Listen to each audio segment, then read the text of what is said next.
चलिए जी, good evening, शुभ संध्या, राधे राधे, जय श्री कृष्ण सभी साथियों को बहुत बहुत स्वागत है दोस्तों एक बार फिर से आप सभी का आपके अपने YouTube प्लेटफॉर्म एमडी क्लासेस पर बहुत बहुत स्वागत है दोस्तों। तो चलिए शुरू करते हैं एक बढ़िया सा धमाकेदार सा सेशन। आज के सेशन में हम लोग एनटीपीसी का जो 16 जून का शिफ्ट 2 का पेपर हुआ था, शिफ्ट 3 वाला कल करेंगे। शिफ्ट 2 का जो पेपर हुआ था 16 जून को एनटीपीसी वाला, उसका सलूशन हम लोग देखेंगे बढ़िया शानदार तरीके से। आपको हर दिन 1 बजे, 3 बजे, 4 बजे और 5 बजे ये पीवाईक्यूज की सीरीज मिल रही है, गारंटी सीरीज। ध्यान रखिएगा कि जो हमने अपने रेलवे के विभिन्न बैचेस पर ऑफर दिए थे गणतंत्र दिवस पर, इसमें साथियों हजारों लोगों ने इसका लाभ उठाया, लेकिन कल देर रात गणतंत्र दिवस पर हमारे एप्लीकेशन में कुछ इश्यूज आ गए थे, मतलब जिसमें कुछ टेक्निकल इशू था जिसकी वजह से बैच लेने में दिक्कत आ रही थी। तो इसलिए इस ऑफर को एक दिन के लिए एक्सटेंड कर दिया गया है और इवन आज रात 12 बजे तक का भी इसमें ऑफर है कि आज रात 12 बजे तक भी आप इसे ले सकते हैं, ठीक है ना। क्योंकि बहुत सारे सैकड़ों बच्चों के मैसेजेस थे, कॉल्स थे, व्हाट्सएप्स थे और कमेंट्स थे कि सर जो है एप्लीकेशन नहीं चल रहा है, तो भैया आज रात 12 बजे तक भी आप इसमें जुड़ सकते हैं। बहुत सिंपल प्रोसेस है, इसको फॉलो करके, ठीक है ना। कि प्ले स्टोर से अपना MD classes official app download किया, नाम नंबर डाला, रजिस्टर किया और अपना एमडी क्लासेस के पेड सेगमेंट में जाकर अपना बैच ले लिया, ठीक है भैया। तो चलिए ये रहा फिलहाल आज का पहला प्रश्न आपकी स्क्रीन पर। बताइएगा क्या होना चाहिए आंसर। क्या कह रहा है भैया? तो कह रहा है साथियों, जब हम रसोई में गैस स्टोव के निकट, ये तो आपने भी किया होगा, आप याद करके बता दीजिए कि जब आप रसोई में गैस स्टोव के निकट, मतलब वो गैस चूल्हा जो होता है जलाते हैं, तो उसके निकट जब माचिस ले जाते हैं तो गैस स्टोव का नाप चालू करते ही किस प्रकार का दहन होता है भाई? अचानक से, है ना, होता नहीं है कि भैया थोड़ी भी अगर आपने देर कर दी, खैर तुरंत भी होता है तब भी तीव्र दहन होता है, लेकिन अगर आपने मान लीजिए कि नॉब चालू किया, गैस ऑन करी और फिर आप माचिस लेकर धीरे से लेकर गए, तो अचानक से नहीं आग पकड़ती है, तीव्र दहन। तो बताइए कितना सिंपल क्वेश्चन था, ठीक है। बाकी ये देखिए, बाकी आप जानते हैं कि आग को जलने के लिए ऑक्सीजन चाहिए, ठीक है। अभी जब मैं ये क्वेश्चन बना रहा था तो इसके पहले हमने एक वीडियो देखा यूट्यूब पर, उसमें ये बता रहा था कि अगर मान लीजिए आपके घर में गैस सिलेंडर का में आग लग जाए तो आपको क्या करना है। तो मतलब कुछ ऐसा करना है जिससे ऑक्सीजन की सप्लाई बंद हो जाए, ठीक है। तो या तो मान लीजिए घर में आपका बड़ा कंबल रखा है तो आप कंबल फटाक से लपेट दीजिए ताकि अंदर ऑक्सीजन जाए ही ना, तो अपने आप आग बुझ जाएगी। और या तो फिर आप ये कर सकते हैं, जैसे मान लीजिए घर में कोई बाल्टी है बड़ी सी, ठीक है, बाल्टी है जिससे जो है उसके मतलब एयर को बंद किया जा सकता है, लॉक किया जा सकता है। तो ऊपर से बाल्टी ऐसे डाल दीजिए ताकि वो जो है लॉक हो जाए, ठीक है, मतलब ऑक्सीजन अंदर ना जाए। खैर सॉरी, चलिए कह रहा भारत में समय के साथ अर्थव्यवस्था के क्षेत्रों के महत्व के संदर्भ में निम्नलिखित में से कौन सा विकल्प सही है। तो भैया देखिए सीधी सी चीज है कि भैया प्राथमिक क्षेत्र, द्वितीयक क्षेत्र और तृतीयक क्षेत्र। मतलब अगर आप देखेंगे तो भारत में जब हमारा देश आजाद हुआ था तो आजादी के समय भारत की अर्थव्यवस्था में सर्वाधिक योगदान किसका था? आजादी के समय हमारे देश की अर्थव्यवस्था में सर्वाधिक योगदान प्राथमिक क्षेत्र का था। फिर धीरे धीरे प्राथमिक क्षेत्र का घटा और द्वितीय क्षेत्र का बढ़ा, लेकिन आज के दौर में आप देखेंगे तो पिछले कई दशकों से तृतीय क्षेत्र का योगदान सबसे ज्यादा है। आप जानते हैं कि अगर हम प्राथमिक क्षेत्र की बात करते हैं तो इसका मतलब हम एग्रीकल्चर की बात कर रहे हैं, हम पशुपालन की बात कर रहे हैं, हम मत्स्य पालन की बात कर रहे हैं, हम मुर्गी पालन की बात कर रहे हैं, ठीक है, हम भैंस पालन की बात कर रहे हैं, हम बकरी पालन की बात कर रहे हैं, हम खनन की बात कर रहे हैं। तो ये प्राथमिक क्षेत्र में आता है, ठीक है ना। हाँ जी। और इसी प्रकार से भाई प्राथमिक क्षेत्र में वो चीजें होती है जिसको बनाने के लिए, जिसको करने के लिए रॉ मटेरियल की जरूरत नहीं होती, सब नेचुरल है, ठीक है। और द्वितीय क्षेत्र में आप जानते हैं कि क्या आता है भैया, इसमें इंफ्रास्ट्रक्चर क्षेत्र आता है, उद्योग धंधे आते हैं, ठीक है, जो विभिन्न उद्योग धंधे हैं वो इसके अंतर्गत आते हैं भैया, ठीक है, इंडस्ट्रीज, ठीक है, विनिर्माण क्षेत्र कह सकते हैं। और तृतीय क्षेत्र के अंतर्गत साथियों क्या आता है, तो इसको आप कहते हैं सर्विस सेक्टर। क्या कहते हैं आप इसे सर्विस सेक्टर कहते हैं, यानी कि सेवा क्षेत्र आप इसे कहते हैं। क्या कहते हैं भैया? सेवा क्षेत्र आप इसे कहते हैं, जिसके अंतर्गत आपको क्या देखने को मिलता है, जिसके अंतर्गत आपका होटल है, रेस्टोरेंट है, मनोरंजन है, शिक्षा है, ठीक है, संचार है, ठीक है। तो ये सब आपका सेवा क्षेत्र के अंतर्गत आता है। यहां तक कि ट्रांसपोर्ट भी सेवा क्षेत्र के अंतर्गत ही आता है, मतलब परिवहन, ठीक है। मेंडलीव ने आवर्त सारणी किस वर्ष प्रकाशित की थी? देखिए मेंडलीव के द्वारा जब आवर्त सारणी प्रकाशित की गई थी ना, तो उस समय इसमें कितने तत्व थे? तो भैया ध्यान दीजिएगा कि उस समय इसमें 63 तत्व थे। कितने? 63 तत्व थे। उस समय इसमें कितने तत्व थे भैया? तो मात्र 63 तत्व थे। और यह बात कब की है? यह बात है साथियों 1969 की। कब की बात है? 1969 की बात है। अच्छा, आज की डेट में जो आधुनिक आवर्त सारणी है इसमें कितने तत्व हैं? तो मतलब जो आधुनिक आवर्त सारणी है, आधुनिक आवर्त सारणी है, इसमें आप देखेंगे तो कुल मिलाकर जो तत्वों की संख्या है वो कितनी है भैया? टोटल है 100, है ना? कितने भैया? 118। कितने हैं? 118। ठीक है, तो 118 आपको यह ध्यान देना है कि 118 तत्व वर्तमान में है। ठीक है, चलिए आगे देखा जाए। कह रहा साथियों निम्नलिखित में से कौन सा राज्य चारों ओर से लैंडलॉक है? देखिए भारत में कितने लैंडलॉक स्टेट है? एक बात और आप समझिएगा कि अगर आप लैंडलॉक की बात करते हैं तो एक बात आपके दिमाग में हमेशा क्लियर होनी चाहिए कि एक होता है लैंडलॉक कंट्री और एक होता है लैंडलॉक स्टेट। ठीक है ना? तो जब आप लैंडलॉक कंट्री की बात करते हैं तो लैंडलॉक कंट्री उसे कहते हैं जिसके पास कोई भी समुद्री सीमा ना हो, है ना? जिसके पास कोई समुद्री सीमा ना हो उसको कहते हैं लैंडलॉक कंट्री।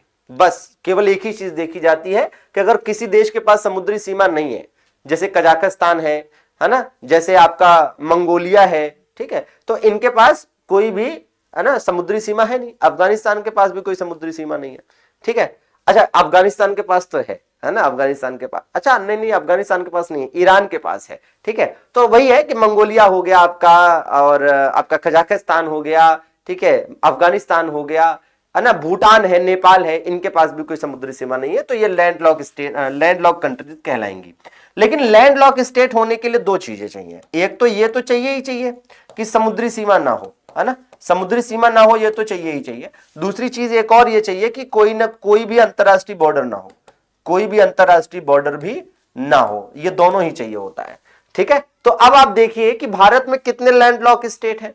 तो भारत में लैंडलॉक स्टेट की बात करते हैं अगर हम, तो एक तो आप यहां पर पाएंगे, ये कौन सा राज्य है भैया? तो ये है दोस्तों हरियाणा। ठीक है, कोई भी अंतरराष्ट्रीय सीमा नहीं है, ना कोई समुद्री सीमा है। एक साथियों मध्य प्रदेश है। ठीक है, अच्छा लैंडलॉक स्टेट में सबसे बड़ा स्टेट कौन सा है भारत का? तो लैंडलॉक स्टेट में आप देख सकते हैं कि भारत का सबसे बड़ा स्टेट यही है। ठीक है, क्या भैया? मध्य प्रदेश। क्या है? मध्य प्रदेश। एक इसी के जस्ट बगल में है, मध्य प्रदेश से ये अलग हुआ कभी, छत्तीसगढ़। तो छत्तीसगढ़ भी लैंडलॉक स्टेट है। इसी के जस्ट बगल में एक और है जिसे आप झारखंड के नाम से जानते हैं, है ना, बिहार से अलग हुआ था, तो ये भी लैंडलॉक स्टेट है। और एक साथियों यहां पर है तेलंगाना, जो कभी आंध्र प्रदेश से अलग हुआ था। ठीक बात है, तो ये भारत में 5 लैंडलॉक स्टेट है। ये भारत में 5 लैंडलॉक स्टेट है। और आई होप कि ये आप समझ रहे हैं कि भैया ये हरियाणा है, ठीक है, ये आपका झारखंड है, ठीक है, ये आपका छत्तीसगढ़ है, और ये साथियों आपका तेलंगाना है। ठीक है, तो कुल मिलाकर 5। ठीक है, तो इसका राइट आंसर होगा क्या? ठीक है, कह रहा निम्नलिखित में से कौन सा राज्य चारों ओर से असल रुद्ध है? तो इसमें ऑप्शन में दिए गए विकल्पों में छत्तीसगढ़ आंसर हो जाएगा। ठीक है ना, दिए गए विकल्पों में छत्तीसगढ़ हो जाएगा। टोटल 5 स्टेट है। ये देखिए कह रहा है किस ऐतिहासिक मामले में पहली बार संवैधानिक कानून में न्यायिक समीक्षा के सिद्धांत को लागू किया गया? पहली बात तो देखो, ये जो न्यायिक समीक्षा आप यहां पर देख रहे हो, जिसको हम इंग्लिश में कहते हैं जुडिशियल रिव्यू, तो आपको कई दफा हमने बता रखा है कि न्यायिक समीक्षा यानी जुडिशियल रिव्यू का मतलब है कि यह जांच करना कि सरकार के द्वारा, ठीक है, मतलब कार्यपालिका और विधायिका के द्वारा जो काम किए जा रहे हैं, जो भी कानून बनाए जा रहे हैं, जो भी नियम बनाए जा रहे हैं, जो भी पॉलिसीज चलाई जा रही हैं, क्या वो संविधान के अनुसार सही है? तो सुप्रीम कोर्ट और हाई कोर्ट के पास न्यायिक समीक्षा की शक्ति होती है कि वो सरकार के कामों को संविधान की कसौटी पर कस सकती है, देख सकती है कि ये कितना सही है। ठीक है ना, और अगर नहीं सही हो तो उसे सीधा सीधा क्या कर सकती हैं? उसे भैया उस कानून को, उस नियम को, उस पॉलिसी को, उस योजना को शून्य घोषित कर सकती हैं, खत्म। ठीक है ना, हाँ। और न्यायिक समीक्षा का विकास आप जानते होंगे शायद कि अमेरिका में हुआ था। 1803 में यह अमेरिका में जजमेंट दिया गया था मार्बरी बनाम मेडिसन केस में।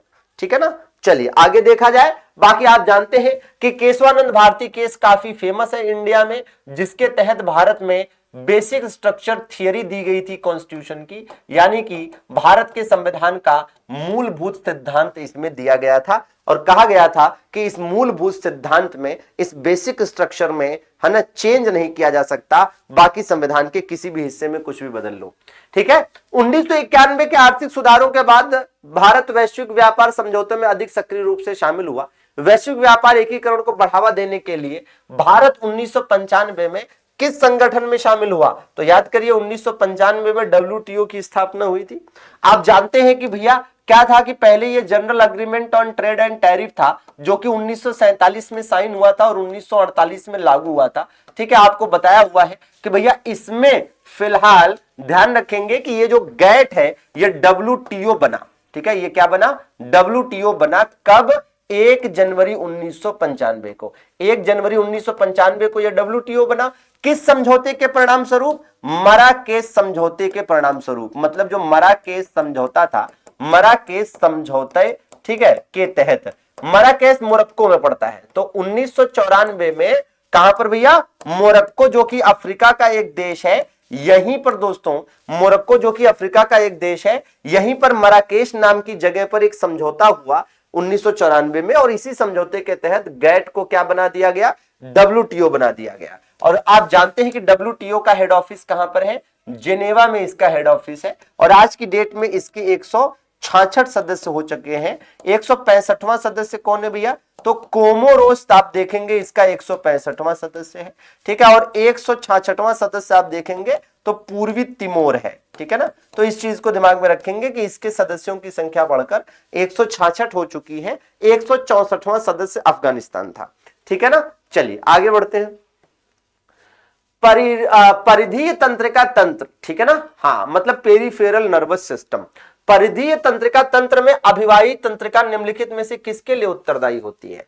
ठीक है, तो the peripheral nervous system afferent nerves are responsible for which of the following. ठीक है ना, तो ये हो जाएगा आपका transmitting sensory information from receptors to the central nervous system. ठीक है ना, तो एकदम सिंपल सी चीज है और इसमें कोई दिक्कत वाली बात नहीं। ग्रही कह रहा है कि ग्रहियों से तंत्रिका तंत्र एक संवेदी सूचना प्रेषित करके, ठीक है, उसको केंद्रीय नर्वस तंत्र तक पहुंचाती है। ठीक है, चलिए आगे देखा जाए। भाई सीधी सी बात है, नर्वस सिस्टम आप जानते हैं, न्यूरॉन्स आप जानते हैं कि नर्व सेल्स जो होती हैं, तंत्रिका कोशिकाएं जो होती हैं, वो जन्म के साथ जितनी होती हैं वो बाद में भी उतनी रहती है। वो कम भले हो जाए कि चोट वोट लग के खराब हो जाए, इसमें कोई कोशिका विभाजन होता नहीं है और इसीलिए मानव शरीर की सबसे बड़ी कोशिका है ना तंत्रिका कोशिकाएं होती हैं। तंत्रिका कोशिकाएं क्या करती हैं कि भैया जैसे मान लीजिए पैर में चींटी ने काटा तो हमारे दिमाग को कैसे पता चल जाता है कि चींटी ने काट लिया? ठीक है, तो ये नर्वस सिस्टम ही है जिससे पता चलता है। मतलब यूं समझ लीजिए कि जैसे हमारे घरों में तारों का जाल होता है, वायर्स का जाल होता है, वायरिंग हुई रहती है, यहां वहां तार फैला रहता है, वैसे हमारे बॉडी में भी है। ठीक है ना, हाँ, तो अगर किसी का दिमाग गड़बड़ होता है तो समझिए वही है कि दिमाग का तार खराब हो जाता है शरीर का। ठीक है, खैर, निम्नलिखित में से किस एक्ट द्वारा ईस्ट इंडिया कंपनी के निदेशकों की संख्या कम कर दी गई थी? ठीक है, हाँ जी, तो ईस्ट इंडिया के कंपनी के निदेशकों की संख्या को कम कर दिया गया था। और पहली बार याद करिए निदेशक मंडल बनाए कब गए थे? है ना, ये जो आप देख रहे हैं निदेशक मंडल का गठन कब हुआ था? आपको याद होगा कि निदेशक मंडल का पहली बार जो गठन हुआ था, निदेशक मंडल को कहा गया था बोर्ड ऑफ कंट्रोल। क्या कहा गया था भाई? बोर्ड ऑफ कंट्रोल कहा गया था, है कि नहीं? बोर्ड ऑफ कंट्रोल कहा गया था। और इसका जो गठन है ये हुआ था कब? ये हुआ था 1784 के पिट्स इंडिया एक्ट में। ठीक है, तो पिट्स इंडिया एक्ट के तहत गठन ही हुआ था। पिट्स इंडिया एक्ट के तहत, पिट्स इंडिया एक्ट के तहत 1784 में इसका गठन किया गया था। ठीक है ना, निम्नलिखित में से किस शास्त्रीय नृत्य शैली का संगीत कर्नाटक प्रणाली से संबंधित है? ठीक है ना, हाँ, किस शास्त्रीय नृत्य शैली का संगीत? देखिए, तो इसका राइट आंसर होना चाहिए क्या? किस शास्त्रीय नृत्य शैली का संगीत कर्नाटक प्रणाली से संबंधित है? तो भैया इसका राइट आंसर हो जाएगा आपका कुचिपुड़ी। वैसे कुचिपुड़ी की बात करें तो कुचिपुड़ी कहां देखने को मिलता है? किस राज्य से संबंधित है कुचिपुड़ी? तो भैया आंध्र प्रदेश से संबंधित है। कथक साथियों उत्तर प्रदेश का है, कथक कली केरला का है, उड़ीसा का है ये। ठीक है, उड़ीसी। छऊ जो है ये झारखंड में चलता है, वेस्ट बंगाल में चलता है और उड़ीसा में चलता है। अब जरा कुछ बातें और सुन लीजिए ध्यान से, वो ये कि अगर हम कर्नाटक संगीत की बात करते हैं, ठीक है, अगर हम कर्नाटक संगीत की बात करते हैं तो अक्सर आपने देखा होगा कि अब इधर बीच कर्नाटक संगीत से कुछ नए क्वेश्चन आए हैं, जैसे कि आपसे पूछ लेता है कि कर्नाटक संगीत में राग कितने हैं, तो आप देखेंगे कितने राग है भैया, 72 राग हैं। कितने राग है भैया, 72, 72। कितने राग है, 72 राग है, ठीक है ना।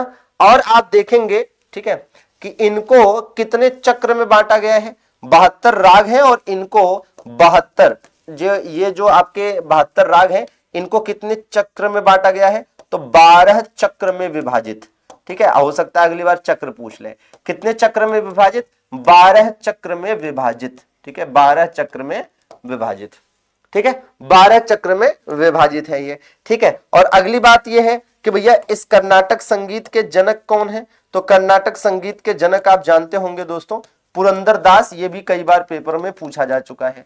और अगली बात ये है कि भैया अगर आपसे पूछा जाए कि कर्नाटक संगीत की त्रिमूर्ति किसे कहते हैं, तो कर्नाटक संगीत की त्रिमूर्ति में 3 नाम जो आता है उसमें एक नाम साथियों किसका है, एक नाम है आपका त्यागराज का, जो कि काफी फेमस नाम है, त्यागराज, ठीक है। और एक नाम है साथियों मुथुस्वामी का, किसका, मुथुस्वामी, ठीक है, किसका, मुथुस्वामी का। और एक नाम और है ना, एक नाम और है, और ये तीसरा नाम है श्याम शास्त्री।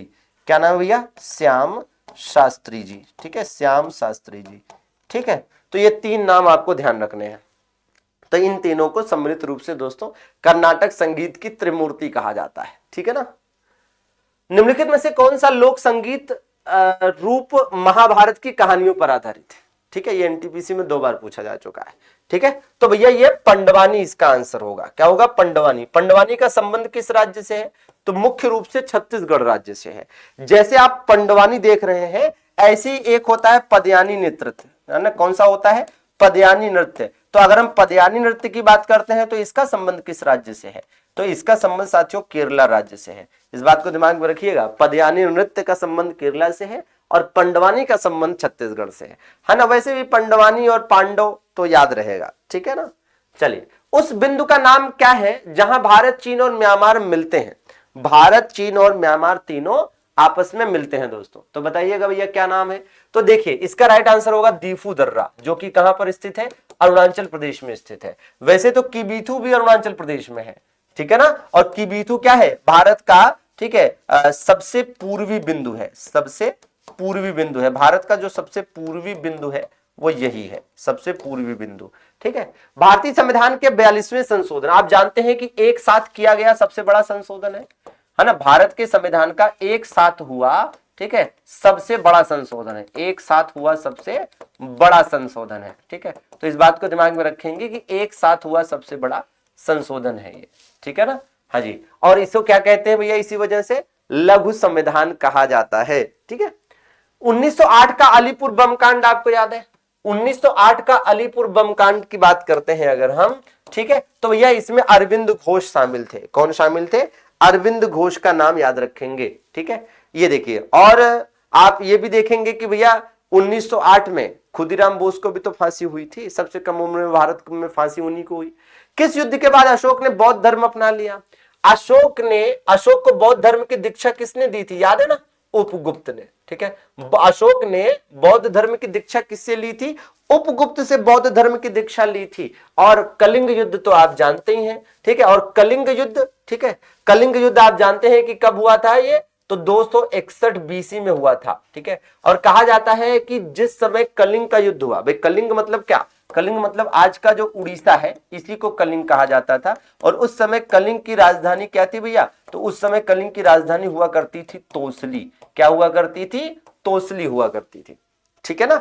चलिए, वैसे कलिंग को जीतने वाला अशोक पहला शासक नहीं था, कलिंग विजय करने वाला पहला शासक था मगध का महापद्मनंद, महापद्मनंद।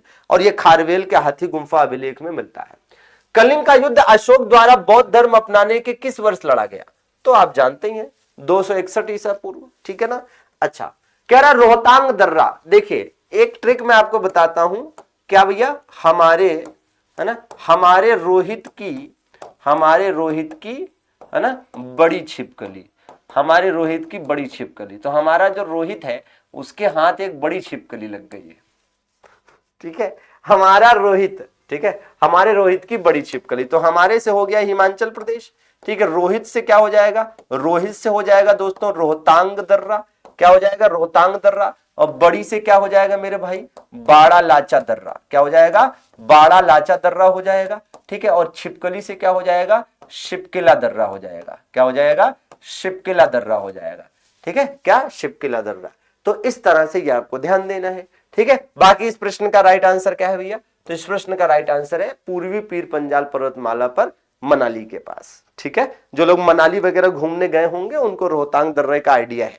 वैसे रोहतांग दर्रे से एक नदी निकलती है, कौन सी, रोहतांग दर्रे से एक नदी निकलती है जिसका नाम है रावी। तो रावी नदी का जो उद्गम है वो यही है। ठीक है, और रोहतांग दर्रे के निकट स्थित है, रोहतांग दर्रे के निकट स्थित है व्यास कुंड, जहां से व्यास नदी निकलती है। ठीक है ना, हाँ जी, जहां से व्यास नदी निकलती है। हाँ, सिंधु अपवाह तंत्र की सबसे छोटी नदी। भारतीय नागरिकता हेतु आवेदन करने के लिए सीए 2019 के अंतर्गत निम्नलिखित में से कौन से दस्तावेज की आवश्यकता नहीं है। भाई देखो ऐसा है, जो सीएए 2019 है ये भारतीय नागरिकता अधिनियम मतलब Indian citizenship act, Indian citizenship act 1955 में किया गया, 1955 में किया गया। ठीक है ना, हाँ, में हुआ छठा संशोधन है, में हुआ क्या है भैया, छठा संशोधन है।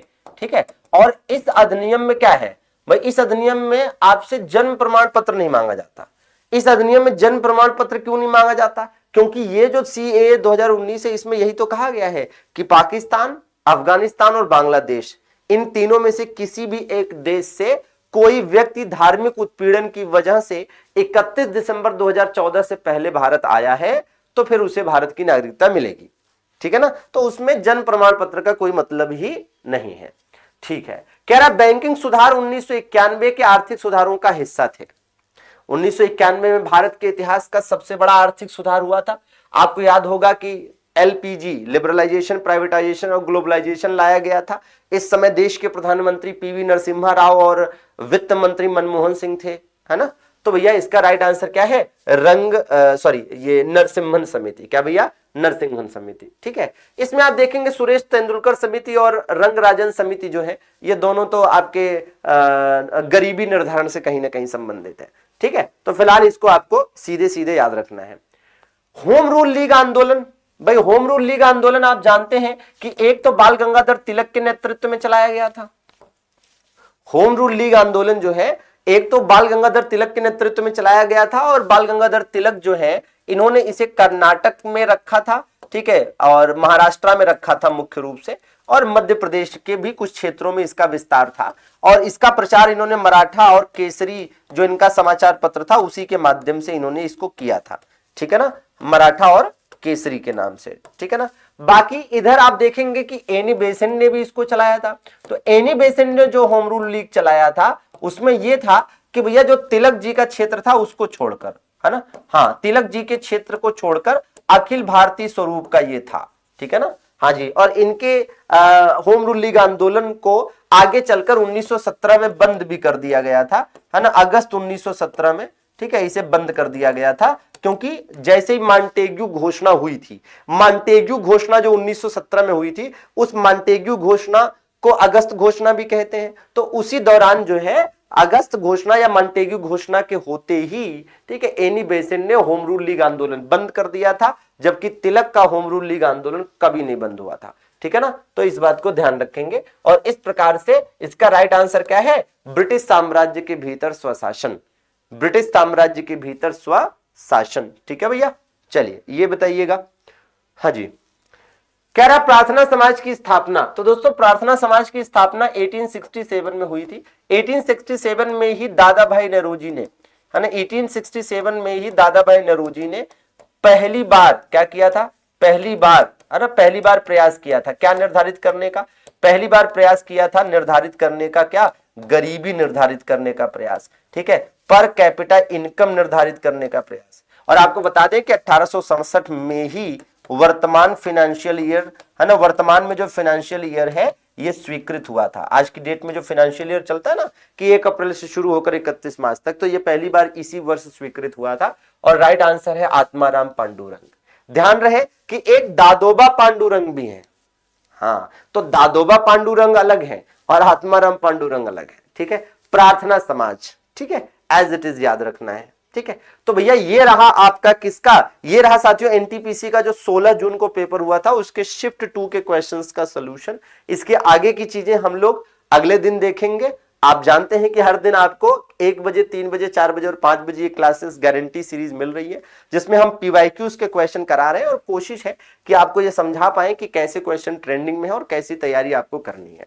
बाकी ध्यान रहे कि जो हम लोग गणतंत्र दिवस पर आपके लिए ऑफर लेकर आए थे, तो जैसा कि हमने कहा कि गणतंत्र दिवस की देर शाम, ठीक है, एप्लीकेशन में कुछ इशू आ गया था जिसकी वजह से सैकड़ों बच्चों के मैसेजेस एंड कॉल्स थे कि सर हम बैच नहीं ले पाए हैं, तो इसलिए जो ऑफर है इसे 1 दिन के लिए एक्सटेंड किया गया है। आज रात 12 बजे तक का भी ये ऑफर रहेगा, तो आप एकदम आराम से इत्मीनान से जुड़ सकते हैं। आप जो भी बैच लेना चाहें, चाहे आपका एनटीपीसी का अनुशासन बैच है, चाहे ग्रुप डी का रेलवीर बैच है, या फिर सेक्शन कंट्रोलर का अवसर बैच है, या अदर रैंकर्स बैचेस वगैरह है, जो भी आप चाहें। ठीक है, अनुशासन बैच इतनी कम प्राइस में तो फिर नहीं मिलेगा, तो ले डालिए भैया। सिंपल प्रोसेस है कि प्ले स्टोर पर आपको जाना है, आप प्ले स्टोर पर जाइए, सर्च करिएगा एमडी क्लासेस ऑफिशियल, इंस्टॉल करके नाम नंबर डाल के रजिस्टर करिएगा। फिर यहां एमडी क्लासेस की कैटेगरी को चूज करके यहां पेड कोर्सेज पर क्लिक करिएगा, आपको यहां पर अपने पसंदीदा बैचेस दिख जाएंगे। आई होप कि आपने चीजों को अच्छे से पढ़ा। बाकी टेलीग्राम पर आपको इसकी पीडीएफ मिल जाएगी।